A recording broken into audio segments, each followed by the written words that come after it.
to the Know and Follow podcast. We got part 2 of our conversation with Pastor Kevin Lance, who's our youth pastor here at GCC.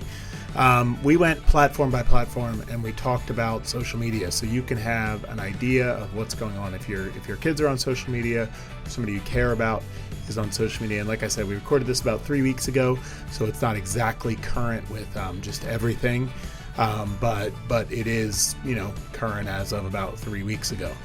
So we talked about some of the things that you can be kind of concerned about or aware of as your kids are interacting with social media platforms. Hope you enjoy it. Thank you so much. And we will see you. Actually, we're going to do next week. So instead of going every 2 weeks, we're actually going to do another episode next week. And we will see you then. Okay, getting into part 2 of what we kind of started talking about, continuing the conversation. If you want to go back and listen to the other one, please do. Specific platforms of what's out there, what you're seeing kids use, and let's kind of do this of like, I'll throw a platform out there, you can tell me kind of what level you see kids using it, and we'll kind of go from the ones I expect you to say no to ones that I think you might be a little surprised actually about this. Yeah. So Facebook, biggest company, I'll say Meta interchangeably because Meta is Instagram, Facebook, WhatsApp, and I think that's their big 3. So where are you seeing kids with that? Yeah, it's actually interesting. There's this weird like boomerang thing that's happening right now where there are a bunch of students that are now like creating Facebook profiles. And when it first started, I was like, what is happening? Because Facebook is like categorically like the social media app for old people, right? Like that is how they see it in their brains. But I'm literally seeing like students who are in high school and middle school like having Facebook profiles. I'm like, it's very strange. But I think what's happened is that Facebook has actually started to advertise on other social media platforms where those kids are, particularly like Be Real.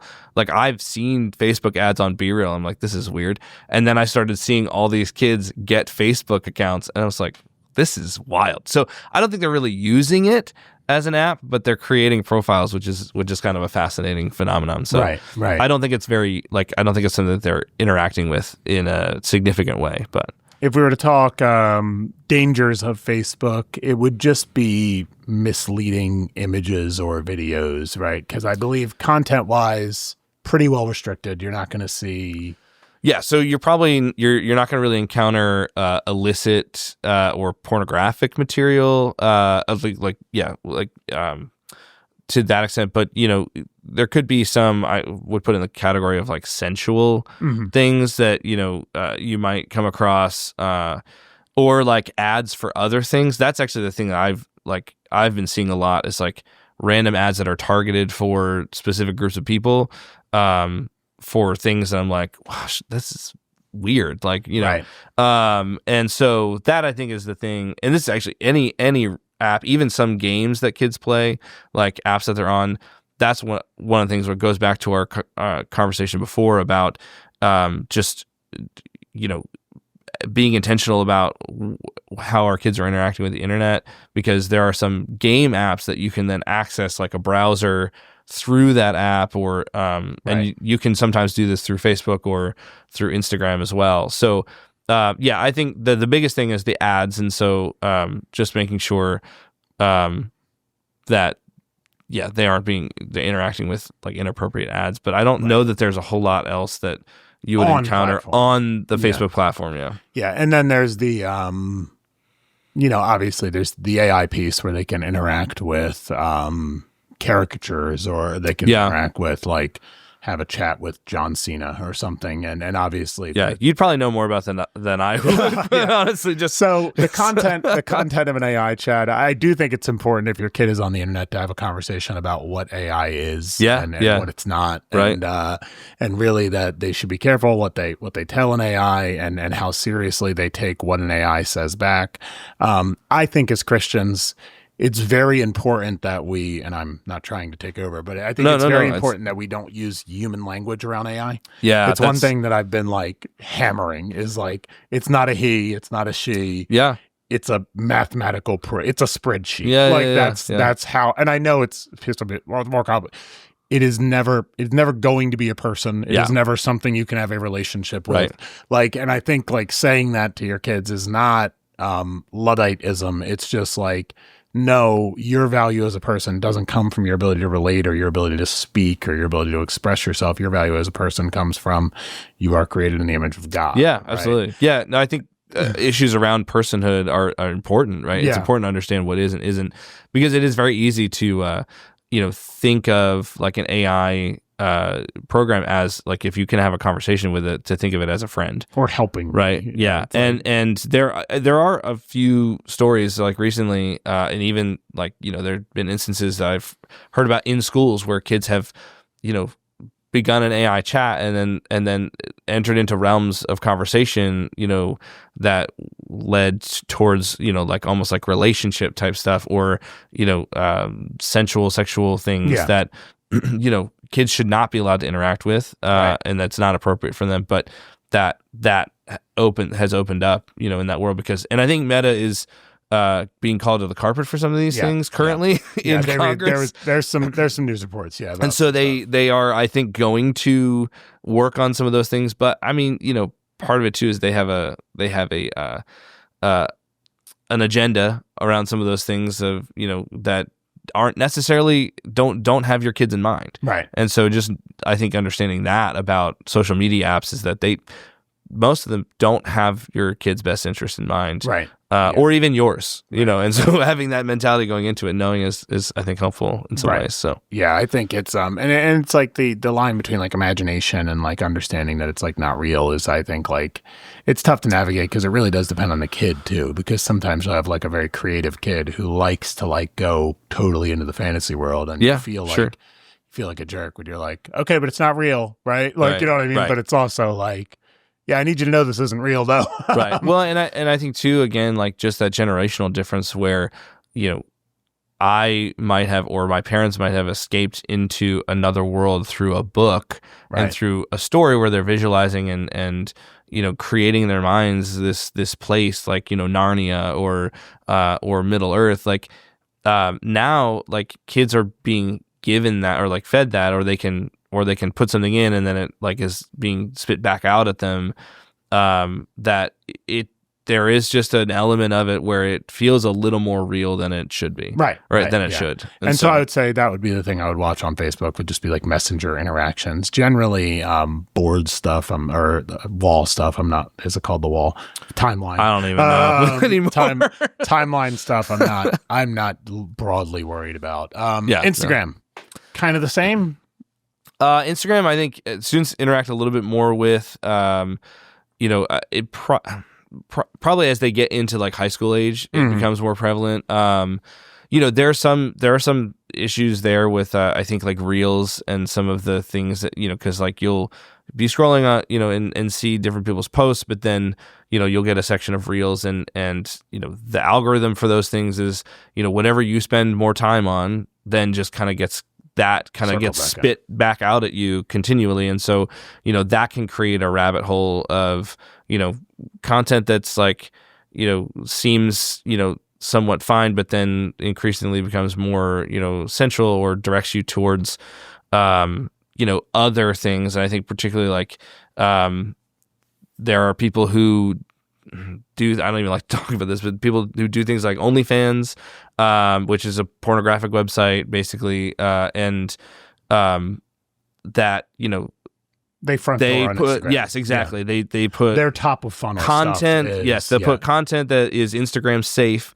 but then can direct, but is like evocative or like innuendo, and then that can then push a kid towards their account, which again and in their account they would have links to other things, right? And so that's where I think there's some danger in that, but again, I think that's probably like your content.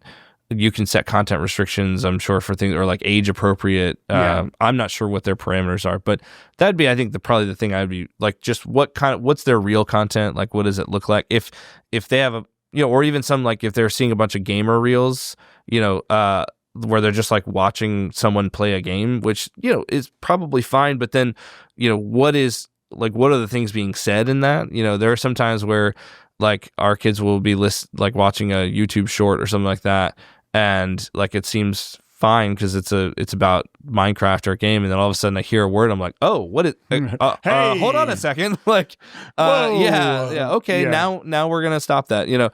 So I think like probably not a huge issue for kids going to high school, but like Instagram for younger kids like junior high, I don't necessarily recommend it. And again too, like in the DMs, right, the direct messages, there is a vanishing mode that is available that mimics Snapchat, right, where they can send messages that then quote unquote disappear, and so you might not see them later, or they might not show up for you if you're like someone who is checking on your kid's stuff.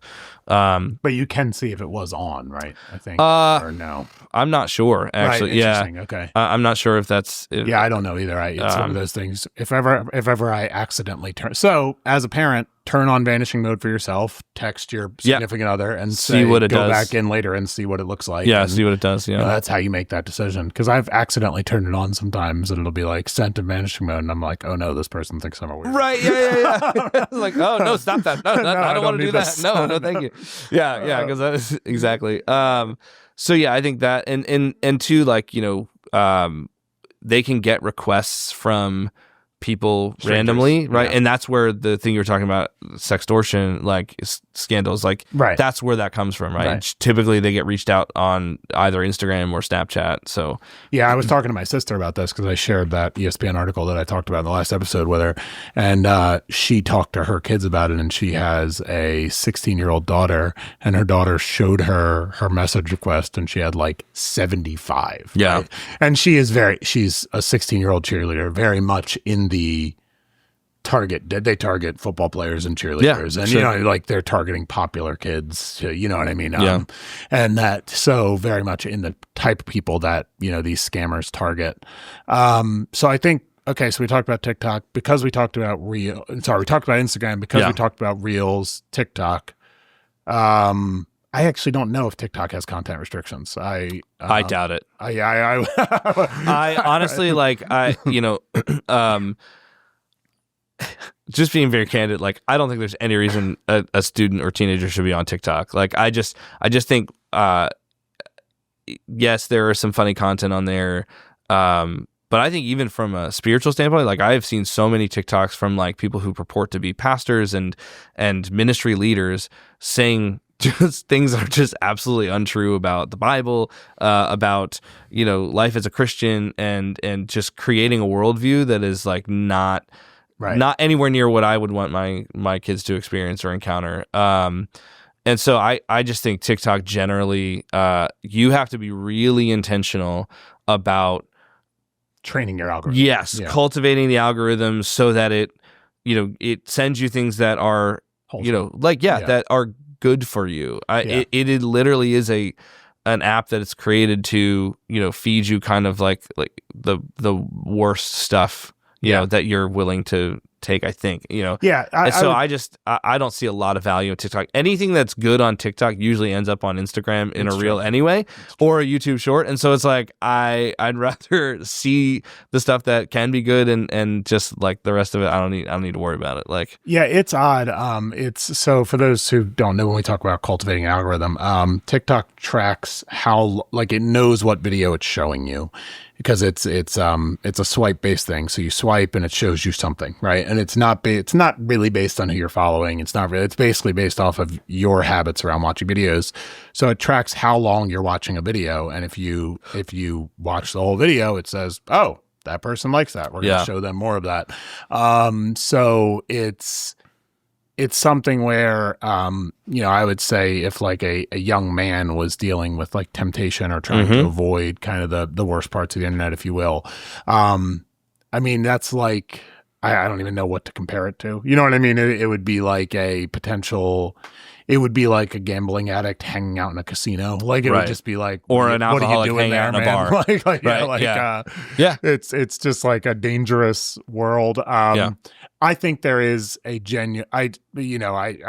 I'll redeem what I said. And I said there is one way that I thought of that might be a good way that TikTok can be useful like for you as a family, or and one thing I would say is like, if your kids are like the dancing TikTok trends and things like that could be a fun way for you to just connect with them as a parent, to say like, oh, like if you see them like recording a TikTok, like doing a dance of some sort in front of their phones, because it's funny because sometimes we see this at youth group on Wednesday nights. Like we've contended with this, like, you're like filming a TikTok right now, like in the hallway. Why? Or in the bathroom? Why? Like can we not record anything in the bathroom, please? But it could be an opportunity for you to have a fun memory with your kid and make a connection.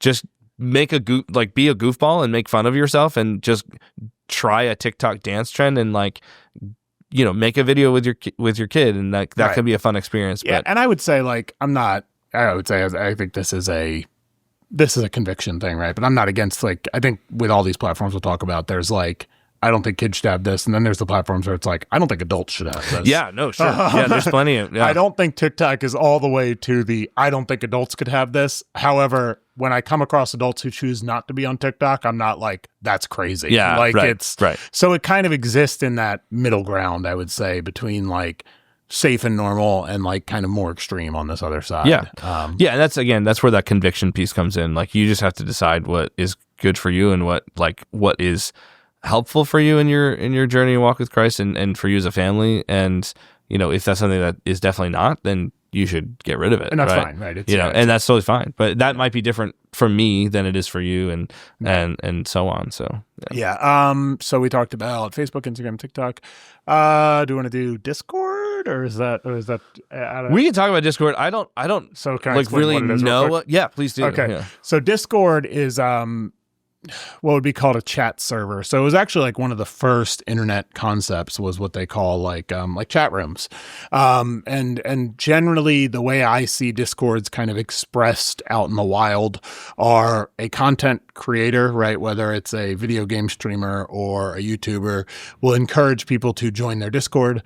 And then the Discord is, sometimes they have moderators, but I would say on the whole, it's like a semi-moderated chat environment where people can chat and people can, you can make, I guess, internet friends. I would say so that's what Discord is. It's operated through these things called channels, like being in a Discord channel, and in a channel there will be sub channels, like different rooms within there that you can interact with.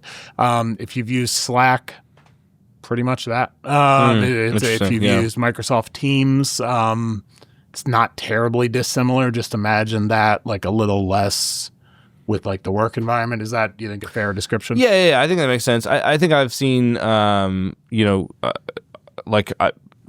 oldest, he has a group of friends that they are on Discord because a lot of them play video games and stuff. And so Discord, I think, is oftentimes used a lot for talking to other kids while on a video game. Yeah, there's voice channel, video channels. So like you can do that, which, again, your convictions about video games or like, and what's allowed, what's good, is something to think about. That is a positive way I think you can use it. Like, but I just get really nervous about any like conversation platform where you don't really have a lot of oversight, or where like kids can have conversations with complete strangers that, you don't know their motivation. You don't know their motivations, their worldviews, their and like what their personal, agenda is in being there. So there's just a lot there that I think, I think if your kid's gonna be on it, you should be on it so you understand it. Right. And so that like, okay, yeah, I definitely don't want you here, or I definitely, where you can set those those restrictions, those boundaries. I would say having a login to your kid's Discord and being able to just pop into it on your phone. Oh, for sure. Probably fine. You know what I mean?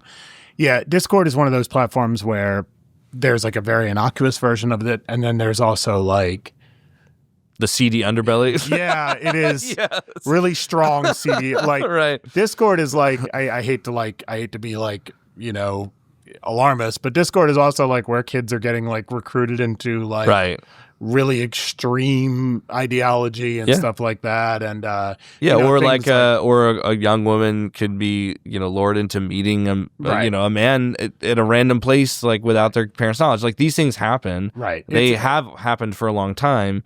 But I like to pretend that that's not the case is silly. But that's also, I mean, that's not the majority of how it's used, but it's there. And so if you have no connection with it, you're leaving yourself open to that. Scenario. Relatively dangerous. Also relatively innocuous on one side. I would think of it it's almost like a large digital cafeteria that anyone could be in, right? Like, you know what I mean? And like, obviously you can close it off, right? Like, but yeah.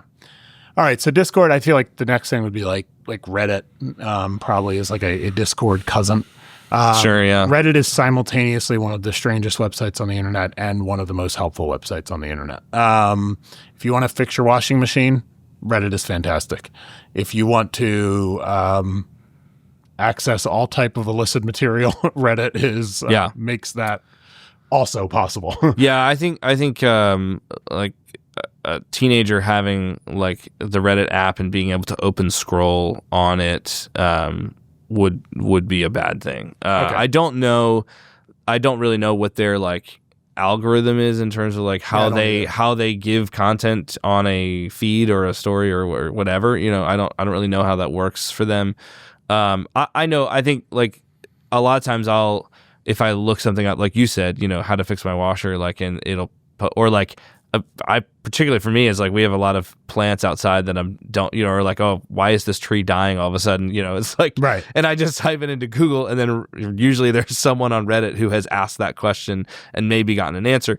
That I find it useful for. Otherwise I kind of try and stay away from it because again, there's just a lot of content that's I didn't explain not great. What it was. It's I believe it would be called like a microblogging platform, but it's it makes sense. It's organized into what's called channels, so called subreddits, and so basically there will be a channel on r/woodworking is a channel about woodworking. All of the posts, I assume r/woodworking is real, and all of the posts are about woodworking or advice on woodworking or conversations about woodworking tools.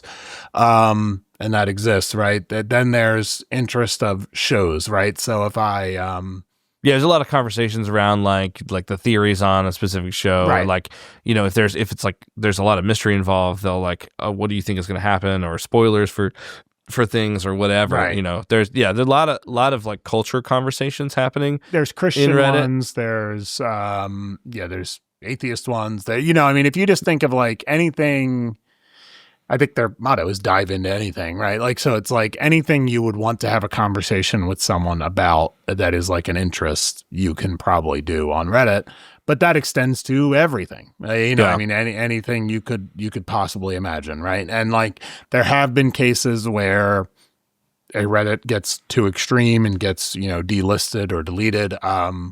But it's their content and content restrictions are very limited, like very very little at best. I would say they come from a school of the kind of the concept of the open internet, right? Like this idea that we shouldn't regulate speech on the internet. Like Reddit's probably like a libertarian's dream, right? Like the idea of like there should be no restrictions on anyone for anything, and I should be able to do whatever I want. That's fine for the internet, but not good for my kids. Right. Like that's, Yeah. And I would say Reddit app on a phone, avoid it. If you can access it through an internet browser, and then that's going to be able to be, less private for you as a parent. And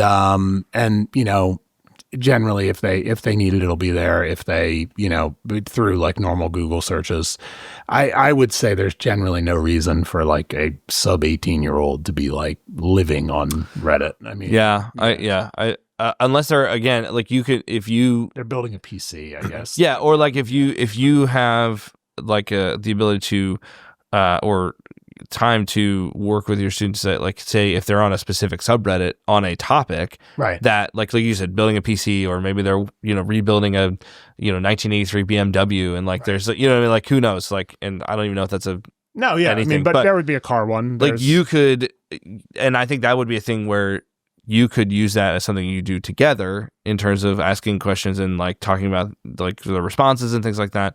But yeah, just an open ability to access Reddit and just be on it is probably not a positive thing for suboptimal. Yeah.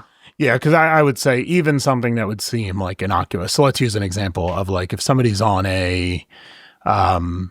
if your kids read some type of fantasy literature, right? Like, Harry Potter, Harry Potter, or Percy Jackson and the Olympians, right. like they're on there, they're talking with their friends. Somebody posts fan art that is in some way inappropriate, you know what I mean, or in some way adult, right? That's just going to show up, you know what I mean, and that's just going to be there, and it's like, those controls just aren't there. And so or people will use it a lot to do like fan fiction, and some fan fiction is very inappropriate. Like there's a really dark Harry Potter fan fiction that's like very popular that I read like the first paragraph of, and I was like, oh, this is bad. You know what I mean? And I was like, well, like I mean, the 50 Shades of Grey series was quote unquote supposedly written as a fan fiction of the Twilight series. Oh yeah, I remember that. That's what the author said, and was like, I mean, I don't. Neither one of those are things I want to go anywhere near. But right. No, but I think it's like, it can be. There is some stuff out there that I would say Reddit is probably better avoided. So I'm keeping a list kind of in my head. Sure. Yeah. You mentioned Be Real. So what is Be Real? Yeah, Be Real is just kind of a fun app that started out as like a reaction against the polished front of Instagram, where like everything just is like so posed and poised, and like everything is like looks all put together. Be Real was created as an app to kind of say, well, social media should be about real life, right? And so there is not every 24 hours, but at some point in the 24-hour period, you get a Be Real notification, and all your friends do too. And like whoever's on the app gets the notification, and you have 2 minutes to take a Be Real before you're marked as late. And so it's whatever you're doing in that moment, you take a picture, and it takes a picture of both of your front-facing camera and of your selfie camera, and so you take a picture of what you're looking at, and then you take a picture of yourself as you're looking at that, and then it posts them in picture, and so then you can see what your friends are up to, literally is the tagline that they have, right. And so you have 2 minutes to take it. If you take it after that, you still can take it. You just you're marked late, and so you're shamed publicly, right. or whatever that whatever the point is. But Be Real has morphed a little bit over time, where now you can direct message people. I mean, you could always like comment on people's stuff before, and as you see in their feed, but it's pretty restricted to just like who your friends are. Right. I think there are some more like celebrity Be Real accounts, but I don't think they get used nearly as much as like say like a Twitter account or like an X account. Right. For places. And again, it happens once a day or once every say 12 hours or so, 12 or more hours basically. Right. Generally based around American time, so not usually super late, not usually super early, but so it's a fun app. I mean, I'm part of it. There's a bunch of our youth leaders are on it, and like so it's very prevalent with like young adults, some teenagers, and very relational. And I think for the most part, like pretty relational. It's fun to like my kids love it when my B-roll goes off, and like if we're at the dinner table, it's a great opportunity to just like they love like making a weird face and so I find it to be fun. I think it's fine for anyone to really have like above the age of 13, 14. I think it's probably, I think generally social media is best avoided until just as a general rule, best avoided until at least 12, 13, 14, like that age range. So, but I think Be Real is probably the most innocuous. Innocuous or tame app that I could really conceive of is a social media driven app. So how different from like a Snapchat, which was I mean, primarily originally Snapchat's one of those where it like has kind of normalized over time, I think. I don't really know what's going on Snapchat. The origins of Snapchat are just so bad. I mean, it's just the worst, right? It was originally created for college students to be able to send nude photos to each other without consequences, right? And so that was how it was kind of marketed as like you send a photo to someone and they can't keep it, it's not just it will just disappear right after so many seconds, and if they screenshot it, then it'll let you know that they screenshot it. It was like, well, that's great because you still don't have it, you can't do anything with it once they screenshot it, even if you know, right. So that was the origins of the app, and then which is kind of wild to and now it's so prevalent as an app because it kind of morphed into this, it was a easier usable way to chat, the direct message, or I'm not sure what they call it in Snapchat, but the ability to essentially text people within Snapchat, and then you can also continue to send snaps back and forth, or you can put photos in your chat and things like that. It kind of became this really, really popular app for teenagers to use, and I think less so because of the secretive nature of it. That they did away with that. I think photos still are vanishing, but it's not like the main feature of the app anymore. And to be fair, there are still a ton of bad scenarios where, I hear from girls in our youth ministry who or Christina talks to girls in our youth ministry that they have had boys send them inappropriate pictures and or request inappropriate pictures to be sent over Snapchat. So I'm not saying that's not happening, but now it's actually used a lot, and this is where the pressure I think on parents comes from, because for this app in particular, because it's being used a lot by sports teams and band groups and things like that as a method of communication, because you can communicate easily across iPhone and Android as a texting app and as a messaging app to be able to and you can used to be limited to 25 people, and now I think it's more that you can put in one group. Right. So you can create a group on Snapchat to talk, and I've actually had conversations with parents here about this where I don't want my kid to have Snapchat, but they're literally being left out of communication with their teammates, right? Because they don't have it. And so I think if you're a coach or if you're in the sports world at all, you should not have your team use this. You should force them to do something because it is just not a good app. And use WhatsApp or Slack. As a Christian or a person of conviction, you should not be encouraging this in your team.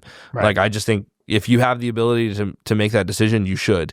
But because it creates a terrible pressure on parents to allow their kids access to an app that I think probably is just best avoided as well. Right. Snapchat's just not, because of its origins and because of the number of times that kind of still happens there, right. It's not really it has grown beyond that in terms of how it markets itself. It became a mainstream operation. But I don't think it's super positive. Also, the For You page on Snapchat, or the Discover page or whatever, I forget what they call it, but the one that allows you to connect with people that aren't that you're not already friends with, or to see there are a lot of celebrities on Snapchat, a lot of celebrity people who are not doing great things on Snapchat as well, and so you can literally follow their channel and just their whole whatever they're blogging through the day, which is just a whole other thing to me of the number of people that literally just spend their entire day talking to no one on their phones as right. As a way to as a method of living their lives and earning money is crazy. But right. That's a whole other thing. Whole other thing to talk about. But what they can discover there and the channels that are out there on Snapchat are not great. Right. So there's a lot of content that's really not good. A lot of and not even beyond even just the obvious angle of sexual stuff, but But even just the worldview building that happens through an app like that can I think be really damaging to students. Yeah, so that makes sense. Yeah. So I guess not a lot of kids on Twitter and Blue Sky for the most part. It's mostly adults. I don't think so. I think I think the biggest like caution I would have with that is that like the restrictions that you see in terms of like illicit content on like Facebook or Instagram are just non-existent on right. X or Twitter or whatever you want to call it. And so I don't think there are a lot of kids on that. Some kids might be on it because it can be a useful app in terms of like getting notifications. News or sports. News and sports specifically are kind of the two main ways, because like a lot of famous people use it to just kind of like, if your kid tell people about their lives, but you probably can get the same information maybe a couple minutes later through ESPN or something like that, Like NBA free agency pretty much happens on Twitter, you know what I mean? For sure. Or NFL free agency or NFL, NFL trade deadline stuff is happening first of all there, but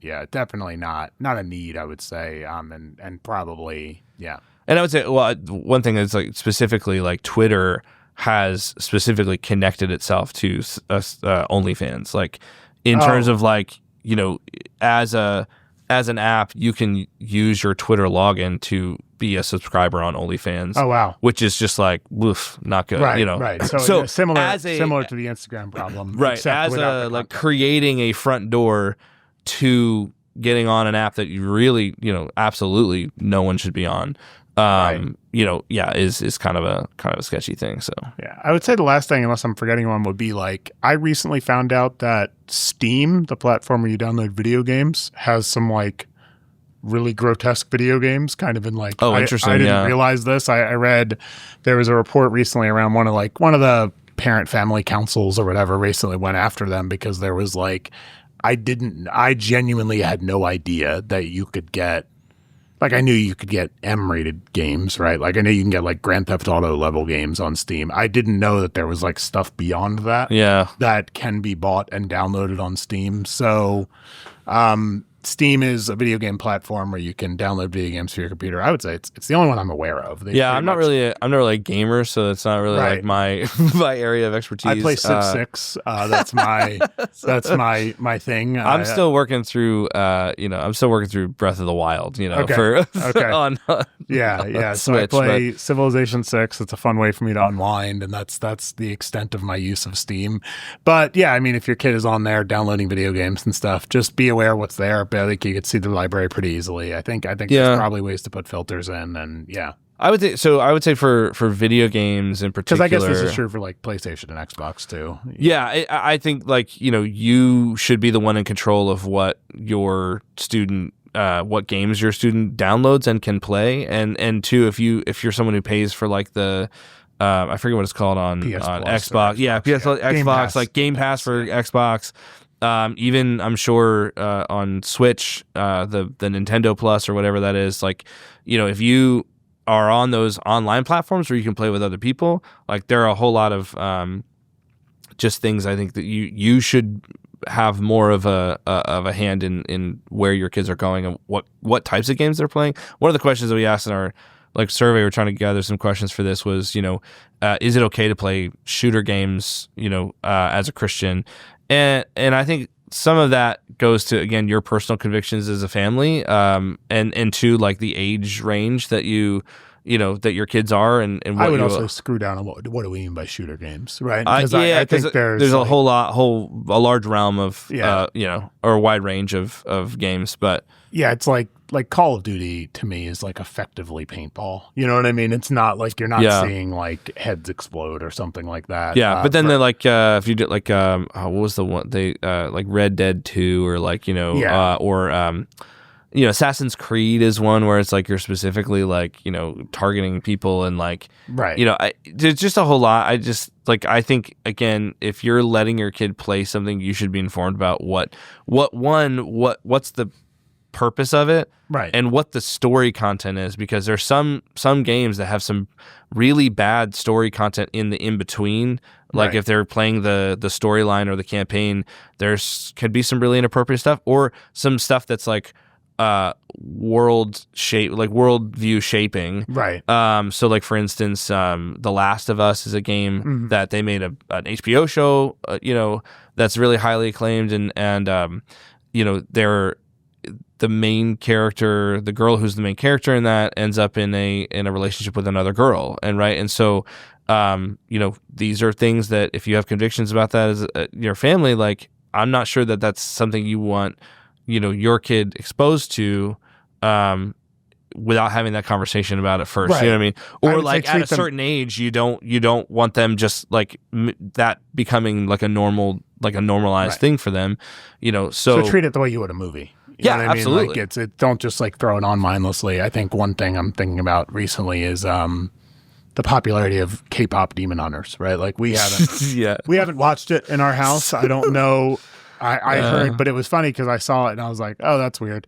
And then I started to hear the music and I was like, this is objectively good. So catchy. It's so catchy. My kids have watched it. They love it. Yeah. Like, I think so here's an example. Like for me, like for my kids, I think they are young enough to where they would latch on to some of the more spiritual, esoteric. It is about demons, so it is interesting. And they wouldn't be able to like mentally separate that. Right. But maybe your kids can, and then that becomes like a what's our family's conviction on this. And that is something that we like. It is opened a door for us to have a conversation about those things, and so we have that conversation very intentionally and say like, and then too, we just kind of monitor the,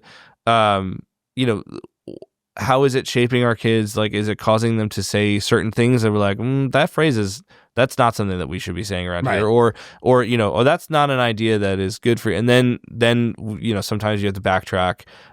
Not for this specific movie. I think it's generally fine, but and two, like we had friends who had their kids had watched it, and they were people who we trusted, who were intentional about how they allow their kids to interact with culture and with things like that. So we felt okay about it, right? And so I just had a conversation with friends drafting our fantasy football teams where they were talking, and they have kids our age, and they were talking about like Minecraft, and I was like, so you guys let your kids? And I didn't ask it judgmentally. I was like, you guys let your kids do that? And they were like, oh yeah. And I was like, is it find people who won't be offended by the question and just say how like died. No, okay, we'll just go with audio. Sorry, that's good. Sorry that happened. No, it stinks. Battery on the camera died for the audio audience. Like people who will answer your questions, and they were kind of like, yeah, Minecraft is mostly fine as long as you know like what server they're on or whatever. It's Roblox that we don't let our kids on, and here's why. You know what I mean? Yeah. And it's like, and I think like those are helpful conversations to have, to say, and again, going back to what we said about like, if it can't be explained to you, it's fine to say, let's wait. Right. And knowing your kids too. Our oldest has been asking about watching, the zombies movie on Disney Plus, which is probably mostly milquetoast, but like knowing her, she will like lock into like being afraid of something, and then get and so I think part of it definitely is knowing your kids. So that's kind of the answer to the video game question. I think the categories like, should Christians play shooters? To me, it's like you're being too categorical with it. Yeah. Like, who's shooting who? Why are they shooting them? Well, and I think there is something to be said about how graphic it is. Like, Halo. Right. Like, I mean, I would say, like, Halo is something I would say, like, pretty innocuous content-wise. Like, it's a fun game. I play it with my kids. That's the extent of my gaming, abilities, is, like, I stopped playing video games in college at Halo 2, right? Halo 3, right? So it's like, but it's something I enjoy playing with them. Or, like, I introduced them to, the very first-person shooter game ever created, which was GoldenEye on the N64. I still have my N64 from when I was, a young person, and so I introduced it to them, and it's silly and it looks terrible, but it's hilarious and fun, and we have a good time. Yeah. So, or something I actually think when it comes to video games, the thing I think requires more oversight or intentionality is the open world games like Minecraft and Roblox, especially because there are, like you said, servers in that you can be, or games within the game that can be not positive. So like very similar to also or like and open communication lines, right, with people you don't know. And so that was the thing for us is like, well, if you're going to play this, you can only play it with your, so they have cousins in Greencastle that they don't see very often. So, but they've recently been able to connect over, I think it's Roblox that they play. And so like we allow them to play like, hey, Saffron, their cousin is calling. Can we play, can we get on a call with her and can we play Roblox together? And I said, that's fine. You guys can play together, because we trust you. And then when it's time to be done, it's time to be done. And if if there are issues, like we have our pact that gives the ability to shut that down if we need to. So, so we have very specific parameters around what they can do in that game, because open world games, I think, are the ones that I kind of get me a little like nervous because there is just anyone can be on it. Yeah, the original one being like World of Warcraft, like it's like we used to joke in college, like World of Warcraft, like the marriage ruiner, because like somebody will just get so addicted to playing. And again, that's not not even them doing anything bad. Those games are just absurdly addictive. Right. And there's so much like there's there's just hours and hours of content that you can explore. I mean, it, seemingly endless, right? Like Yeah, and I think so I think it's I would treat video games like movies. If like you're not familiar with the content, maybe don't let them go there. There are kind of broad things like I would generally avoid like Rockstar games, which would be Grand Theft Auto, Red Dead, etc. I would say Grand Theft Auto generally is just no one should be playing that game. Right. It's just not a good game. There is an open world Grand Theft Auto now, but like that was something where I stopped playing when I became a Christian, and like look, like I love video games, and there is like this part of me that's like, you could probably play it and it'd be no big deal, but like I think it's for me, it's like that's a line that I've drawn and I'm not gonna like cross that over. So anything we didn't cover? So I think one of the things I would just caution parents on, that even there are some times with some innocuous apps like that are like just apps that you would use, but have there are sometimes there have been other content that has been kind of inserted into this. So Spotify is one of them, where some people were using, because you can post music to Spotify, like if I think you can like post original stuff, playlist or music. Yeah, you can post playlists or original stuff, and you can control the graphics that if that highlight a playlist. So there have been instances where kids have been exposed to pornography through Spotify because there was a playlist that someone created that then they put a graphic that was graphic, right?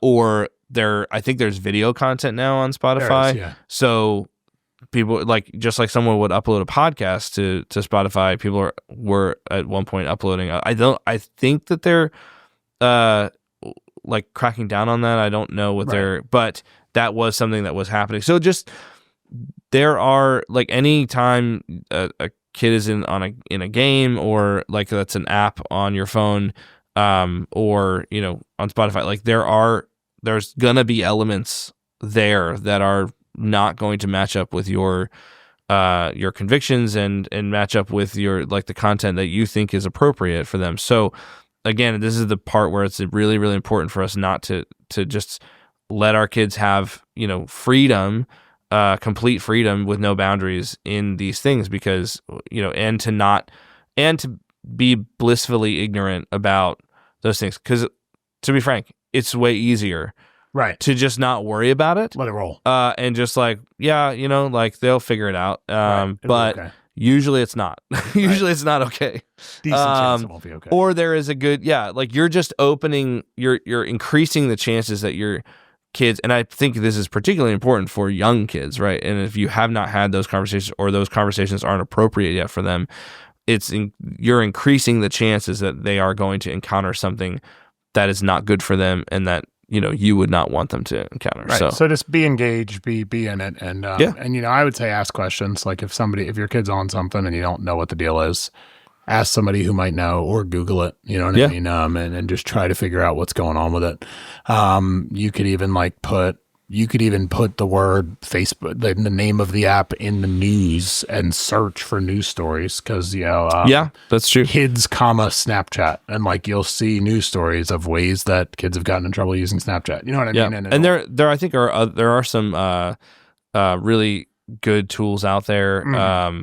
Center for Parent CPYU. CPYU, Center for Parent Youth Understanding, does a great job of like helping you understand the culture that your kids live in, and particularly teenagers, and and addresses some of those things, particularly apps and things like that. Common Sense Media is a great, I think, for both movies and other like video games and other content, of like they not only have their own reviews, but they also crowdsource from parents and from kids separately what is the age range that you think is appropriate for this movie or this video game, and you'll see and you also see like specific reviews from them, and they'll go through the different areas of content that you might have concern of. So like there was a game that Gavin wanted to get on, and so I went there and looked, and it had it's a medieval game, so like the violence content was high, but there's no sexual content in it. Right. And so it was like that was something we could talk about, and I felt relatively okay about, but it wasn't graphic, right? So like it was relatively okay with us getting that game for him and him being interested in it. So there are tools out there to use that I think are really useful. So I think just seeing what's out there, and maybe if you're someone who just like needs to like be fed information to learn, like there are probably newsletters, people who are releasing things weekly or daily of here's things to look out for, here's what you need to know, like so just all good thoughts. Yeah. All right, man. Well, thanks for hanging out. Appreciate it. Absolutely. That's it for the podcast. Thank you, Pastor Kevin, for making time to make that happen. Please share this with friends who might find it helpful. We so appreciate it. And remember to subscribe, rate, and review the podcast. That helps more people to see it. All right. We will see you next week, where we're actually having a conversation with licensed marriage and family therapist Brad and Kate Aldridge. And we're talking about really the messages of purity culture, how they're seeing that play out in Christian marriages, and how you can develop and teach a healthy Christian sexual ethic for your children. It was a really great conversation. I'm excited to get it out there. That's going to be a 2-parter too. So we'll see you next week.